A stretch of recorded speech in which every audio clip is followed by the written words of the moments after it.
sama misteri sejarah yang sekarang gak ada yang masuk otak. Kenapa sejarah itu ada banyak versinya? Ada satu buku yang bilang Majapahit itu kerajaan yang besar, tapi satu buku lain itu katanya wilayahnya gak sekuat yang diceritakan. Kenapa beda-beda gitu sih? Tuh males.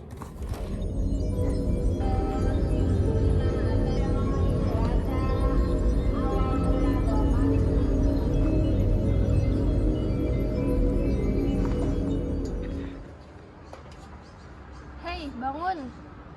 Siapa? Saya Ajeng, sejarawan dari abad ke-19. Saya Juwita, saya sejarawan dari abad 20. Saya Susun, saya sejarawan dari abad 21.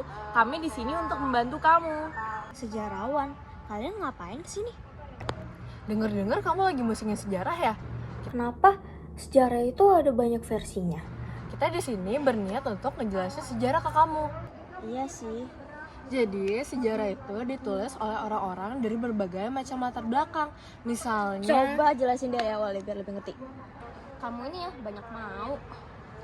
baiklah, jadi saya akan menjelaskan dari awal. Jadi, yang kamu maksud itu adalah historiografi dan Oh, kayaknya aku pernah dengar itu dari Pak Guru. Kalau ada orang yang lagi ngobrol, jangan sembarang motong pembicaraan. Dasar orang tua. Anak ini sangat kurang ajar. semuanya diam. Kita tidak perlu meributkan hal seperti ini. Yang kamu tadi pertanyakan itu termasuk ke dalam penelitian sejarah. Lebih tepatnya tahapan dari penelitian sejarah. Langkah-langkah penilaian sejarah pertama, pemilihan topik, heuristik, verifikasi, interpretasi, dan historiografi. Aku masih bingung deh. Kenapa sejarah itu banyak versinya? Bukannya sejarah itu cuma satu? Tidak sesederhana itu, sejarah ditulis dari berbagai latar belakang. Misalnya dari sudut pandang rakyat kecil, kolonial, dan lain-lain. Oh, tapi gimana cara kita tahu mana yang benar? Pertanyaan yang bagus, inilah yang disebut dengan interpretasi sejarah. Sejarah juga bukan tentang memahami fakta, tapi bagaimana kita memahami fakta tersebut. Interpretasi itu tahap keempat penulisan sejarah yang tadi. Ya, benar. Misalnya, mari kita bahas tentang peristiwa Suku Semar. Ada dua versi tentang Suku Semar. Satu menyebut Soekarno mengambil alih kekuasaan secara sah, versi lain menyebut adanya tekanan militer. Oh, jadi itu tergantung dari mana sumbernya. Iya, makanya kita harus mengetahui metode penelitian sejarah. Pertama, kita harus mengetahui dari mana sumbernya. Kita harus memahami konteksnya dan mengetahui siapa yang menulis sejarah itu. Tapi kalau ada banyak tahapannya kayak gitu, bukannya sejarah menjadi membingungkan ya? Justru di situ letak tantangannya. Interpretasi sejarah membantu kita memahami perspektif yang berbeda. Itulah mengapa kita perlu menganalisis sumber, membandingkan narasi, dan menggunakan metode sejarah yang tepat. Oh, jadi sejarah itu bergantung pada siapa yang menulisnya dan sudut pandang mana ia melihatnya. Betul, gunakan sebanyak mungkin sumber dan jangan berpaku pada satu buku saja. Oh, oke, aku paham sekarang. Nak, ayo nak, makan. Nak, makan. Oh iya, tugasnya nanti aja. Tunggu dulu.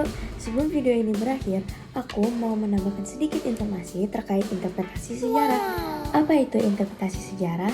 Interpretasi sejarah adalah cara manusia memahami peristiwa masa lalu dengan menganalisis dan menjelaskan berdasarkan sumber yang tersedia. Ini membantu kita melihat hubungan sebab akibat, konflik sosial, serta dampak dari suatu kejadian sejarah. Lalu ada dua pendekatan interpretasi sejarah. Yang pertama itu pendekatan multidimensional.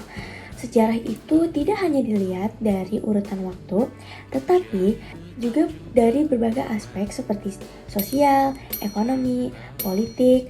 Pendekatan ini menggunakan konsep dari ilmu sosial untuk memperdalam pemahaman sejarah.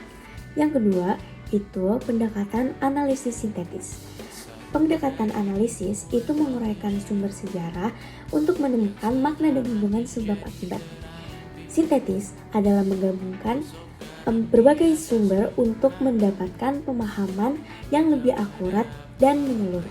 Selanjutnya, aku juga punya contoh interpretasi sejarah.